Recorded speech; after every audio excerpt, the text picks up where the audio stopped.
how to avoid showing our ego to our closest people. Well, see, these challenges are going to come up wherever you are. And in our situations where we feel safe, first of all, it's not only our closest people that see our ego. The ego is actually what we're moving through most of the whole world with. What our closest people tend to get is the vulnerability of why we live in the ego.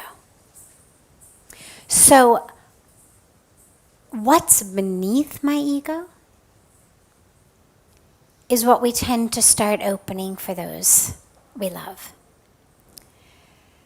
As we move through our outer world, that is the ego we're moving through it with. That's, here's who I am, here's how I interact with the world.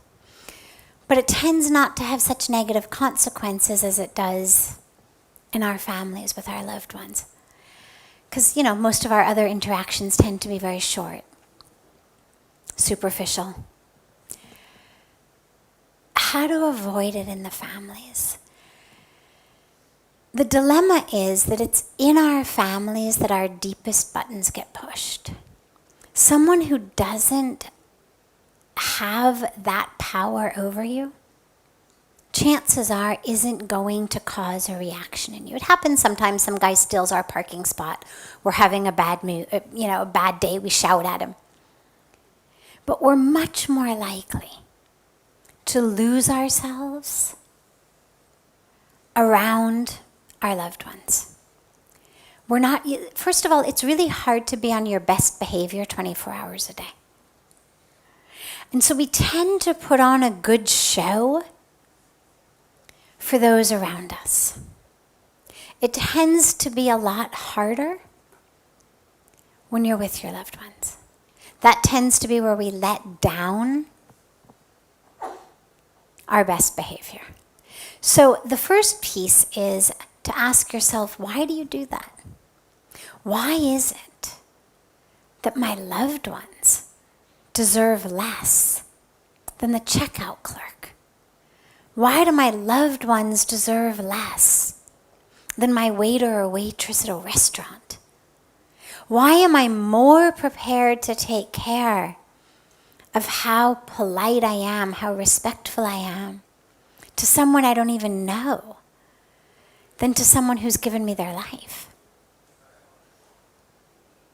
So you have to ask yourself that. And sometimes simply asking ourselves that is enough to make us realize, oh, wait, what am I doing here? The next piece of it, though, is to figure out inside you, what is it that is pushing my buttons? What is it that's happening here? Because what happens with our closest relations is we tend very quickly to develop an attachment to how they act.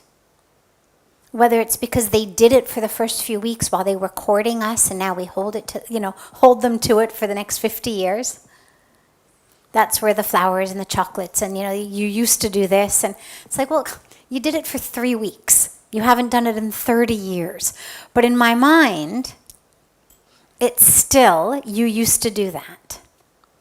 So expectations sometimes come there simply because they were on their best behavior at the beginning. But more typically, the expectations come from what we witnessed in our family of origin.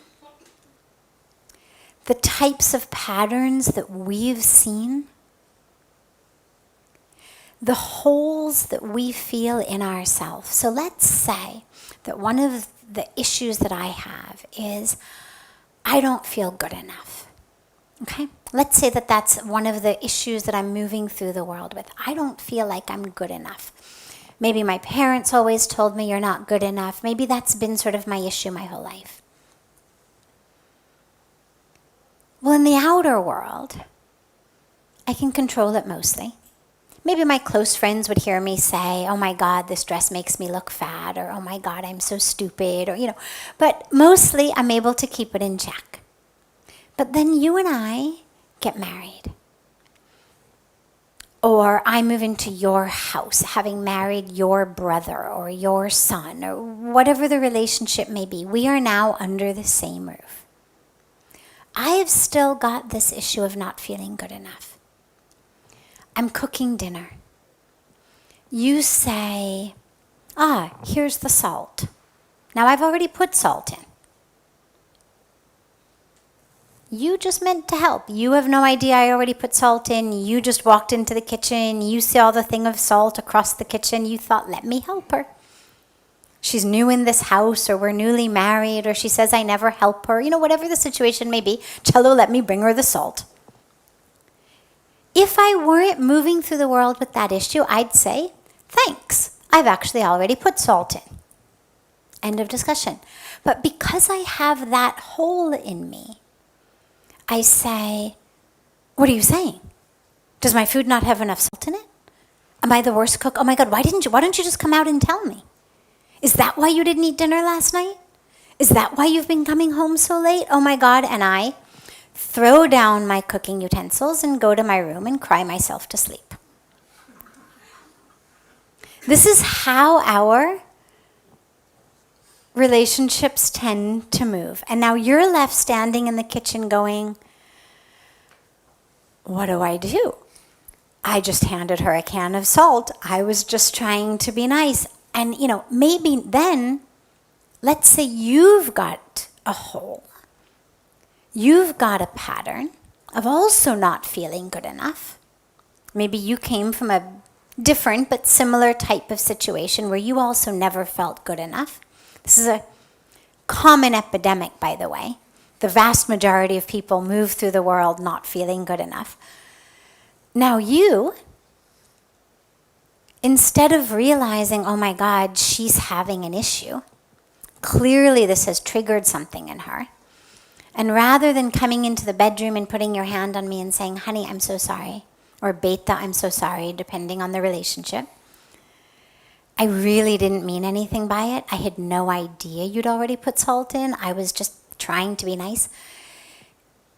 You can't do that because you've also got that hole of not feeling good enough.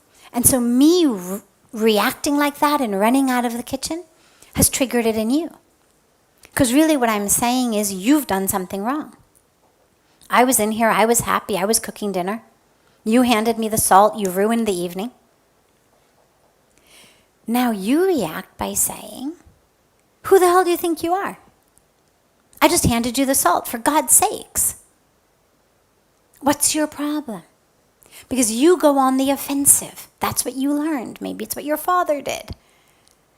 Maybe every time your mom or someone suggested something to him, he went on the offensive and immediately started criticizing the other person. It's also something a lot of us do. So you've learned that. Now you turn around and you say, what the hell is your problem?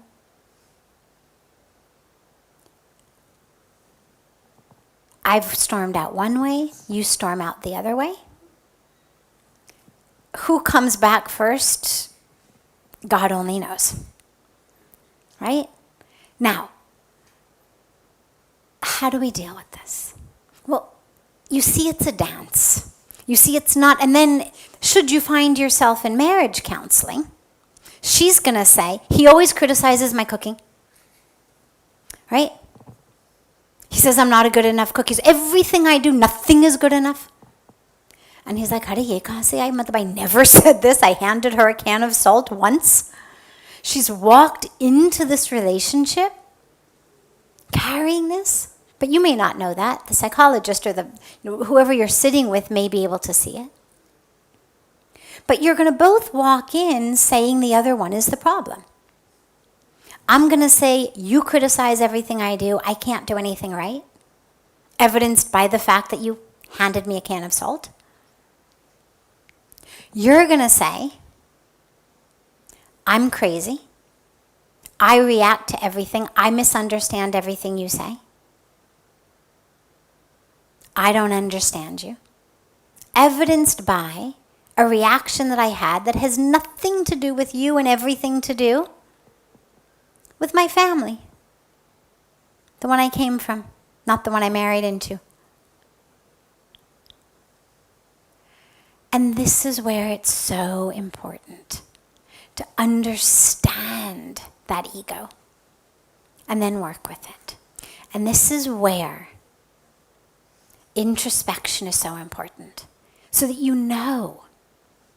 He hands you the can of salt and you feel it. You feel it inside you. Ooh. Right? And you're just about to yell and run out. But now you've started meditating. Now you've started a spiritual practice. You've started introspecting. And you ask yourself one question. And this, for me, on a personal level, has been by far the most valuable question I have ever asked myself, and I ask it to this day. Is there an alternative? It is my favorite form of self-therapy. Simply, is there an alternative? Okay, inside, ooh. Okay, I know how to do that. That's my default reaction. And I'm not saying you're wrong. I don't berate myself. I don't say you're stupid. I don't say you react. Nothing. Simply a question. Is there an alternative? And I have yet to have a situation where I've asked the question and found that no, there is no alternative. There's always an alternative. Always an alternative. Is there another way? Doesn't mean you always have to choose the other way. Doesn't mean you even have to choose it right now. But simply knowing that there is another way creates that space of it's not, well, I had to run out. I had to cry because my God, didn't you see him criticizing my food? But it simply opens up the space. There might be another way. And since staying married, staying happy, staying peaceful is all of our highest goals, presumably. I mean, presumably nobody has the highest goal of, how miserable of a marriage you can have, or how many divorces you can go through, or how miserable your life can be. Since being peaceful and joyful is always our highest goal, when you say to yourself, might there be an alternative, then the question becomes, well, all right, how else might I respond? How would someone who didn't have this particular hole, this pattern, this ego situation respond? Imagine for a moment I didn't feel less than. How would I respond? And let me try that one on. See how that fits. And what you find is when you do it, it feels really good. It fits really well. And the situation then resolves. And as you've done that, it then impacts the other. Normally we just go through literally hitting each other's buttons, bouncing off each other like this. But if I don't do that, the example that I love on this is, let's say that you and I both are holding opposite ends of a string, okay? We're both pulling. If I let go, even you're still pulling, that string goes slack in your hands. All of the tension in the string is gone 100%. We usually talk in relationships about 50-50. Well, okay, I'll go 50%. If you'll come 50%, we've got to do this compromise thing. And if you can, great. But realize that whether you look at it through the law of physics or the law of love or the law of spirituality, the truth is, if I simply let go of the tension from my end, 100% of it disappears. I don't need you to let go. 100% of it goes. So if I make a commitment, I'm not going to do this tension thing I'm going to always choose the alternative, whatever it may be. Because I'm choosing peace. I'm choosing love. I'm choosing a happy marriage. And that choice I have. And that choice everyone has.